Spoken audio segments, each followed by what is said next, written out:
Good evening, I'm Alisa Becerra. Thanks for joining us for Action News 8 on Prime Plus. The Bush-era tax cuts are set to expire in less than 30 days. If that happens, taxes would go up for all Americans. But today there's talk of a compromise between Republicans and Democrats. Now the two parties face some hard bargaining on an important bill, including the deficit and the extension of unemployment benefits. Action News reporter Brian Moore has a story tonight from Washington. If Congress does fail to act, many unemployed workers may have to get through the holidays without government benefits, which translates into no money. Since last week, Republicans have blocked extending unemployment benefits for some 2 million Americans who are long-term unemployed, meaning they've been out of work for 6 months or more. This week, some 800,000 Americans' benefits ran out last week will not receive their checks. So far, the government has spent $160 billion this year on these benefits. Extending them into the next year would cost another $65 billion. In other news across America, a cargo ship carrying 20 people adrift in Alaskan waters is heading towards a safe harbor tonight. Early this morning, a Coast Guard tug reached the ship and began towing it into Dutch Harbor, nearly 300 miles away. The ship had engine trouble and has been drifting off the Alaskan coast since Friday. Strong winds and waves reaching 30 feet threatened to run the ship, carrying 500,000 gallons of fuel, aground on a nearby island.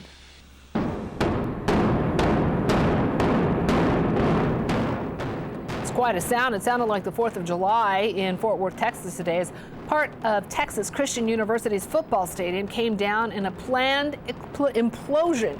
As you can see, it didn't take long to take down the west grandstand of Amon Carter Stadium, which was built in 1930. The implosion is part of a $105 million stadium renovation.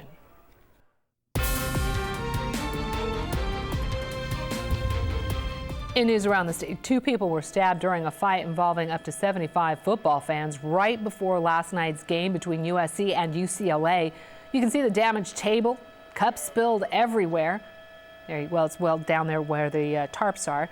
Police were having to weave through crowds to make sure people calmed down. It began with a pickup football game in the parking lot that turned violent when someone complained that they were getting too close to a car.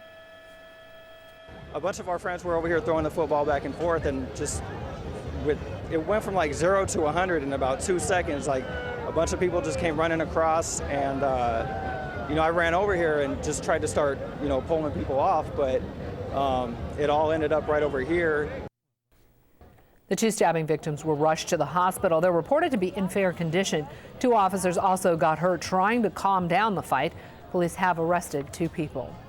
Supporters and opponents of Prop 8 are all preparing for another milestone tomorrow.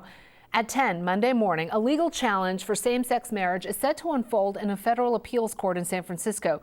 2 years after the voters restored the state's ban on gay nuptials, the 9th U.S. Circuit Court of Appeals will hear 2 hours of arguments, all on whether to uphold a federal judge's August ruling that struck down the gay marriage ban as government-sponsored discrimination. Action News will be on the scene tomorrow at the hearing with live updates. You can also log on to our website. We will be streaming the hearings live at ksbw.com. Californians can expect painful spending cuts when Governor Schwarzenegger unveils his plan tomorrow for closing a $6 billion deficit in the state budget. That's according to one of the governor's aides. The governor is expected to release a package of bills to address the fiscal crisis when lawmakers are called into special session tomorrow as new lawmakers are sworn into office. In October, the governor signed the budget after the longest impasse in state history, a plan that was criticized even before Schwarzenegger signed it for being unrealistic and out of balance.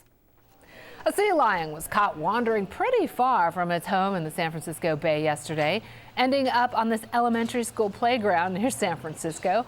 Animal Services says she seems to be fine, just, very adventurous. As you can see, the Marine Mammal Center says it has actually rescued this very sea lion before, not too long ago, before releasing her back into the wild. They've even named her. She's been named Na'a. A Felton woman was missing for 9 days in Fall Creek Park, but thanks to the diligence of a concerned neighbor, tonight she's celebrating her birthday with family and friends from her hospital room. Go ahead. Is it tied off? It was a happy ending to a near tragedy. A woman lost for days in frigid temperatures found alive and well in the Santa Cruz Mountains.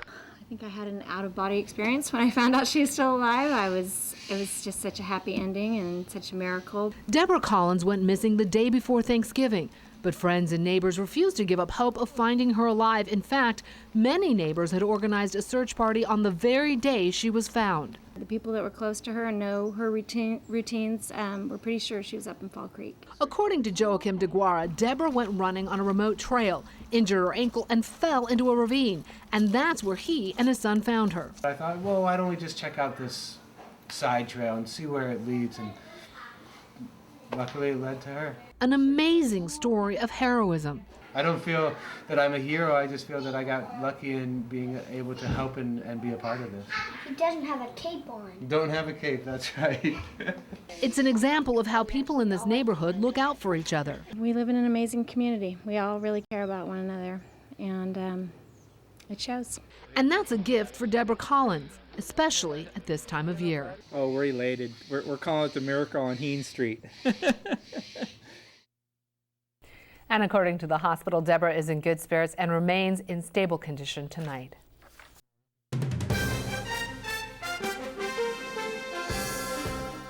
In news around the world, an explosion at an internet cafe in southwest China last night killed 6 people.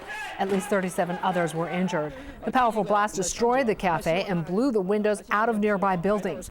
Rescue workers ended their search of the building this morning after pulling the injured from the rubble and recovering the 6 bodies. Investigators are trying to determine what set off that explosion. Iran announced today that the country is now self-sufficient over the entire nuclear fuel cycle. According to Iran's vice president, the country's first domestically mined raw uranium had been delivered to a processing facility. He also said the International Atomic Energy Agency would supervise the process of enriching uranium and turning it into fuel. The announcement comes ahead of talks tomorrow in Geneva. Iran says it welcomes the talks as a way to start improving foreign relations, but will not negotiate away its nuclear rights. In Israel today, a U.S. supertanker water bomber was helping firefighters to bring a deadly wildfire under control. 41 people have died since the blaze began burning through the Carmel forest near Israel's third largest city of Haifa on Thursday. Planes and firefighters have been dispatched from around the world to help Israeli firefighters. 2 miners have been arrested on suspicion they caused that fire. Floodwaters are continuing to rise in New South Wales, Australia, after heavy rains caused rivers there to flood their banks. 11 shires in the Australian state have been declared natural disaster zones. Residents have been told they should leave their homes by tonight. Soldiers are going door to door to make sure people have followed evacuation orders. And swarms of locusts are destroying crops in the Australian state of Victoria. Farmers who have not yet harvested their crops are facing the prospect of having them completely wiped out. Experts say warm weather is responsible for drawing the insects, which are now moving south. Still ahead on Action News 8 at 6, a group of teens is embarking on a week-long experiment tomorrow. How they plan to cope without texting, without tweeting, and without Facebook. Plus, the wet and windy weather is here. Art Jarrett is coming up next with a look at what we can expect for the morning. And here's a live look outside Skycam 8 Santa Cruz. It is beautiful out there, but you can see the camera shaking, which means there's probably a little wind. More coverage you can count on is coming up next from KSBW Prime Plus on digital channel 8-2 over the air and Comcast digital cable channel 186. We'll be right back. Stay with us. It was a little tricky today. The sun came out and I thought, oh, it's going to be a good day. Then came the rain. There you go. Much more ahead on Action News at 6. Last night, 2 Central Coast high school football teams playing for the Division CCS titles. We have scores and highlights coming up. Plus, no texting, no tweeting, and definitely no Facebook. Those are the rules as a group of high school students experiment with breaking their social media addiction. First, here's another live look outside at our Skycam 8 Monterey. People are out there shopping in the rain, and it is wet out there. We'll add your sunrise, sunset times. Be back with more coverage you can count on. Stay with us. Facebook is redesigning the profile pages of its 500 million plus users to emphasize one of the site's most popular features, photos. The changes include a new bio section that includes not just who you are and where you live, but a set of the most recent photos that your friends have tagged you in. Facebook says the new changes are meant to make it easier for users to tell their story, who they are, where they work, and who the important people are in their lives. Well, how many times a day do you check your Facebook, text, or tweet? Once, twice, maybe more. Come on. Now, imagine giving up social networking for a whole week. Well, starting tomorrow, a group of high school students in Washington State will do just that and try to unplug. Action News reporter Lindsay Cohen explains the anti-social media experiment. And I remember the days when there was only a phone that hooked into the wall. I'm dating myself. That was Lindsay Cohen reporting for us. Coming up next on Action News, we'll take a look at today's NFL scoreboard. Plus, both Carmel and Monterey High left it all on the field last night. Highlights from both local teams' CCS championship football games. That's next on KSBW Prime Plus. Last night, 2 local high school football teams played their final games of the season in the CCS championship finals. The Monterey Toreadors in Division III looking for their first CCS title since 1998, and the Carmel High Padres in Division IV looking for their second straight CCS title. Things were looking great for Carmel early, up 18-3, as Devin Pearson scores from a couple of yards out to put the Padres ahead 25-3. At the half, Carmel up 25-11. Then in the second half, on the first play of the third quarter, Carmel quarterback Pearson on the keeper breaks into the open field, and he is gone 83 yards for the touchdown. There he goes, finishing it up. But that would be the Padres' last touchdown. As Sacred Heart Prep came back, scoring 28 unanswered points in the second half. Final score 39-32. Carmel losing a tough game, a great 11-2 season, but they are denied a second straight CCS title. Now in Division III final, the Monterey High Toreadors faced off against Terra Nova High Tigers. Terra Nova jumped out to an early lead. Their backup quarterback, Trevor Jacobs, lofting a touch pass to the corner of the end zone, finding Nick Massey's for the score, but Monterey running back John Wyatt Williams busts through the line. He's finally dragged down, but not after 50 yards run.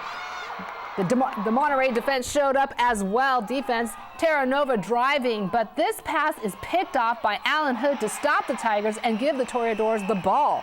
The Monterey was unable to capitalize on any huge plays, finally scoring a touchdown late in the first half. Ventimiglia connects with Nate Malone, who connects with our cameraman right into your living room. The Toreadors would put up a few more points, but the final score, 35-13, Monterey loses. But what an awesome season. They finished at 11-2.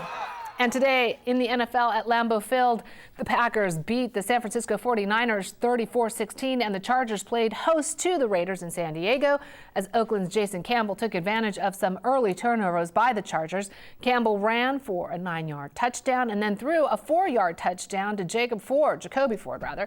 The Raiders went on to defeat the Chargers by a final of 28-13. On to the links we go. Tiger Woods would go 4-shot lead into the final round of the Chevron World Challenge. Today, Woods shot a 73 and was forced into a playoff hole where he lost to Graham McDowell. And that's all for us. Have a wonderful evening. Stay dry out there. And be sure to join us right back here at 11 on Action News 8. Until then, stay dry. See you then. Action News, drug sweep in one Central Coast city, but is it making one downtown any safer? Tax cuts. Are congressional Democrats really going to sink their president's ship? And our top story, they're accused of trying to sell their baby for $25. Now they're the ones getting a deal. You're watching KSBW Channel 8, Salinas, Monterey, Santa Cruz. This is Action News 8. Coverage you can count on. And I'm Alisa Becerra. We'll be joining Dan Green and Aaron Clark for more of our Share Your Holiday celebration in about 20 minutes. But first, we begin in a Monterey County courtroom with a man and woman accused of trying to sell their baby for $25 outside of a Walmart. Patrick Fusek and Samantha Tomasini. Action News has been following their stories since this summer when they were first arrested. During a preliminary hearing today, we learned that the district attorney is now offering a plea deal, felony probation with a maximum 1 year in county jail. If the case goes to trial, they could face as much stiffer sentence if convicted, up to 6 years in prison. People are interested in about this case is the allegation that our clients tried to sell their baby, which they did not. It was really, unfortunately, a joke that was misunderstood, and that's just the sort of sense of humor that Mr. Fusek has, and it was just